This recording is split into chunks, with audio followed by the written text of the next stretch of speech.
Hi guys, Miss Redman here and Margot. We are going to read chapter 20 of Charlie and the Chocolate Factory, The Great Gum Machine. Mr. Wonka led the party over to a gigantic machine that stood in the very center of the inventing room.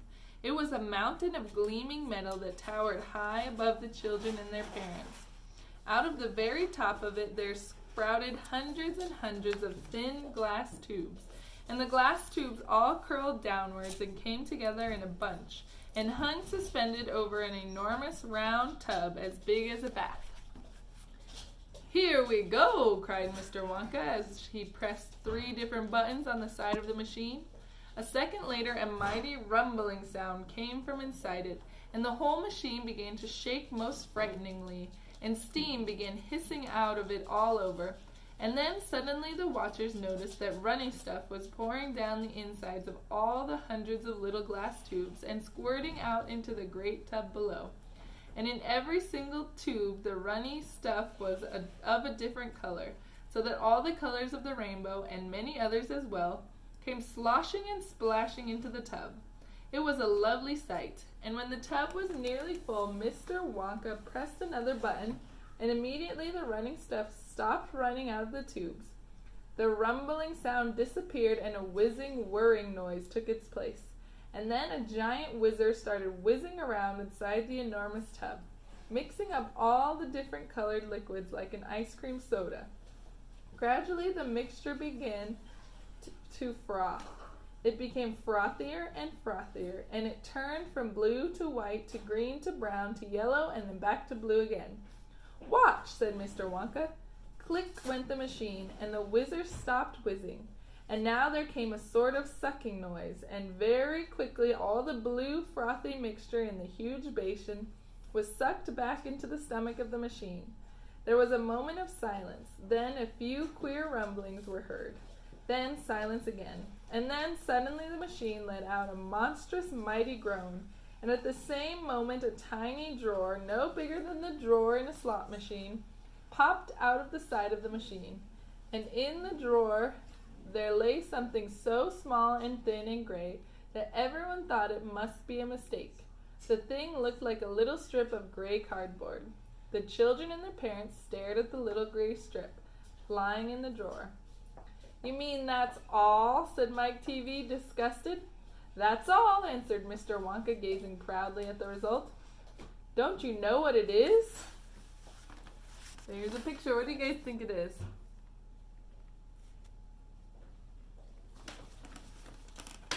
There was a pause. Then suddenly Violet Beauregard, the goofy gum-chewing girl, let out a yell of excitement. "By gum, it's gum!" she shrieked. "It's a stick of chewing gum!" "Right you are!" cried Mr. Wonka, slapping Violet hard on the back. "It's a stick of gum. It's a stick of the most amazing and fabulous and sensational gum in the world." That is the end of chapter 20. The next chapter is 21. Goodbye, Violet. I'm going to go ahead and read that since our last chapter was so short. "This gum," Mr. Wonka went on, "is my latest, my greatest, my most fascinating invention. It's a chewing gum meal. It's that tiny little strip of gum lying there is a whole 3-course dinner all by itself." "What sort of nonsense is this?" said one of the fathers. "My dear sir," cried Mr. Wonka, "when I start selling this gum in the shops it will change everything. It will be the end of all kitchens and all cooking. There will be no more marketing to do, no more buying of meat and groceries. There'll be no knives and forks at meal times, no plates, no washing up, no garbage, no mess, just a little strip of Wonka's magic chewing gum. And that's all you'll ever need at breakfast, lunch, and supper. This piece of gum I've just made happens to be tomato soup, roast beef, and blueberry pie.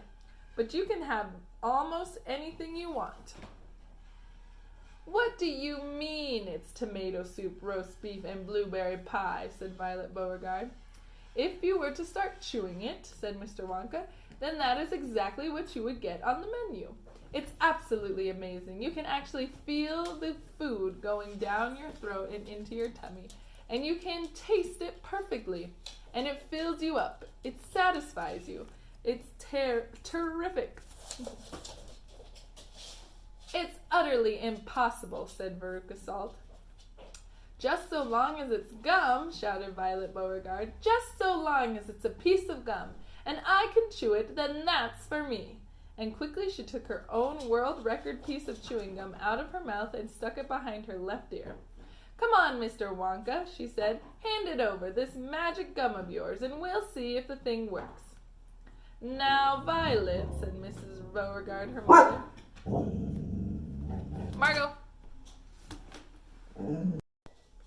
Sorry, my dog decided to bark, but we'll pick up where we left off. Now, Violet, said Mrs. Beauregard, her mother, don't let's do anything silly, Violet. I want the gum, Violet said obstinately. What's so silly? I would rather you didn't take it, Mr. Wonka told her gently. You see, I haven't got it quite right yet. There are still one or two things. Oh, to heck with that, said Violet, and suddenly, before Mr. Wonka could stop her, she shot out a fat hand and grabbed the stick of gum out of the little drawer and popped it into her mouth. At once, her huge, well-trained jaws started chewing away on it like a pair of tongs. Don't, said Mr. Wonka. Fabulous, shouted Violet. It's tomato soup. It's hot and creamy and delicious. I can feel it running down my throat. Stop, said Mr. Wonka. The gum isn't ready yet. It's not right. Of course it's right, said Violet. It's working beautifully. Oh my, what lovely soup this is. Spit it out, said Mr. Wonka. It's changing, shouted Violet, chewing and grinning both at the same time. The second course is coming up. It's roast beef. It's tender and juicy. Oh boy, what a flavor. The baked potato is marvelous too. It's got a crispy skin and it's all filled with butter inside. But how interesting, Violet, said Mrs. Beauregard. You are a clever girl. Keep chewing, kiddo, said Mr. Beauregard. Keep right on chewing, baby. That is a great day for the Beauregards. Our little girl is the first person in the world to have a chewing gum meal. Everybody was watching Violet Beauregard as she stood there chewing this extraordinary gum. Little Charlie Bucket was staring at her absolutely spellbound, watching her huge rubbery lips as they pressed and unpressed with the chewing, and Grandpa Joe stood beside him gaping at the girl. Mr. Wonka was wringing his hands and saying, No, no, no, no, no, it isn't ready for eating. It isn't right. You mustn't do it. Blueberry pie and cream, shouted Violet. Here it comes. Oh my, it's perfect. It's beautiful. It's exactly as though I'm swallowing it. It's as though I'm chewing and swallowing great big spoonfuls of the most marvelous blueberry pie in the world. Good heavens, girl, shrieked Mrs. Beauregard, suddenly staring at Violet. What's happening to your nose? Oh, be quiet, Mother, and let me finish, said Violet. It's turning blue, screamed Mrs. Beauregard. Your nose is turning blue as a blueberry. Your mother is right, shouted Mr. Beauregard. Your whole nose has gone purple. What do you mean? Said Violet, still chewing away. Your cheeks, screamed Mrs. Beauregard. They're turning blue as well. So is your chin. Your whole face is turning blue. Spit that gum out at once, ordered Mr. Beauregard. Mercy save us, yelled Mrs. Beauregard. The girl's going blue and purple all over. Even her hair is changing color. Violet, you're turning violet. Violet, what is happening to you? I told you I hadn't got it right yet, sighed Mr. Wonka, shaking his head sadly. I'll say you haven't, cried Mrs. Beauregard. Just look at the girl now.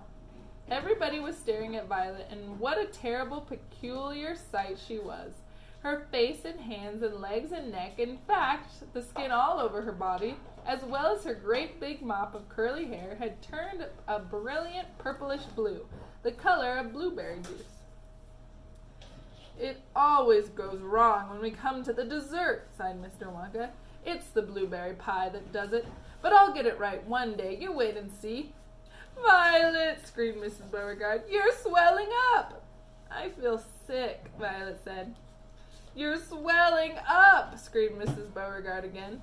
"I feel most peculiar," gasped Violet. "I'm not surprised," said Mr. Beauregard.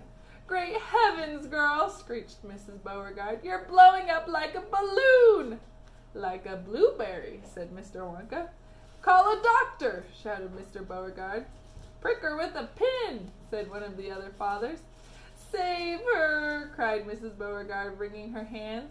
But there was no saving her now. Her body was swelling up and changing shape at such a rate that within a minute it had turned into nothing less than an enormous round blue ball, a gigantic blueberry, in fact, and all that remained of Violet Beauregard herself was a tiny pair of legs and a tiny pair of arms sticking out of the great round fruit, and a little head on top.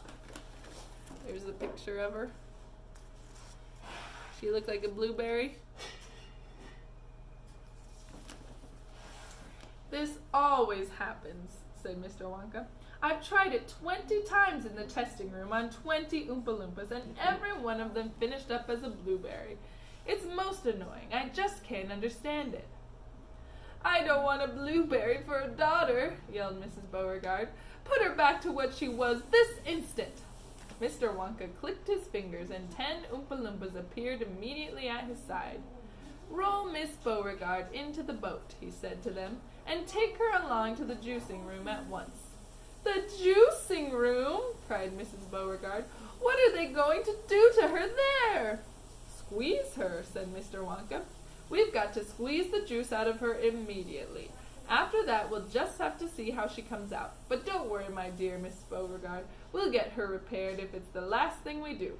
I am sorry about all this, I really am." Already the 10 Oompa Loompas were rolling the enormous blueberry across the floor of the inventing room toward the door that led to the chocolate river where the boat was waiting. Mr. and Mrs. Beauregard hurried after them. The rest of the party included little Charlie Bucket and Grandpa Joe, stood absolutely still and watched them go. "Listen," whispered Charlie. "Listen, Grandpa. The Oompa Loompas..." Sorry about that. Had a little more barking. The voices, 100 of them singing together, came loud and clear into the room. "Dear friends, we surely all agree there's almost nothing worse to see than some repulsive little bum who's always chewing gum. It's very near as bad as those who sit around and pick the nose. So please believe us when we say that chewing gum will never pay. This sticky habit's bound to send the chewer to a sticky end. Did any of you ever know a person called Miss Bigelow? This dreadful woman saw no wrong in chewing all day long. She chewed while bathing in the tub. She chewed while dancing at her club. She chewed in church and on the bus. It really was quite ludicrous. And when she couldn't find her gum, she'd chew up the linoleum, or anything that happened near, a pair of boots, the postman's ear, or other people's underclothes, and once she chewed her boyfriend's nose. She went on chewing till at last her chewing muscles grew so vast that from her face her giant chin stuck out like a violin. For years and years she chewed away, consuming 50 packs a day, until one summer's eve, alas, a horrid business came to pass. Miss Bigelow went late to bed. For half an hour she lay and read, chewing and chewing all the while, like some great clockwork crocodile. At last she put her gum away upon a special little tray, and settled back and went to sleep. She managed this by counting sheep. But now how strange, although she slept, those massive jaws of hers still kept on chewing through the night, even with nothing there to bite. They were, you see, in such a groove they positively had to move, and very grim it was to hear in pitch darkness, loud and clear, the sleeping woman's great big trap, opening and shutting, snap, snap, snap. Faster and faster, chop, chop, chop. The noise went on, it wouldn't stop, until at last her jaws decide to pause and open extra wide. And with the most tremendous chew, they bit the lady's tongue in two. after, just from chewing gum, Miss Bigelow was always numb and spent her life shut up in some disgusting sanitarium. And that is why we'll try so hard to save Miss Violet Beauregard from suffering an equal fate. She's still quite young, it's not too late. Provided she survives the cure, we hope she does. We can't be sure. That is the end of chapter 21. The next chapter is 22, Along the Corridor. Here is Violet being rolled away by the Oompa Loompas as they sing. She looked like a blueberry.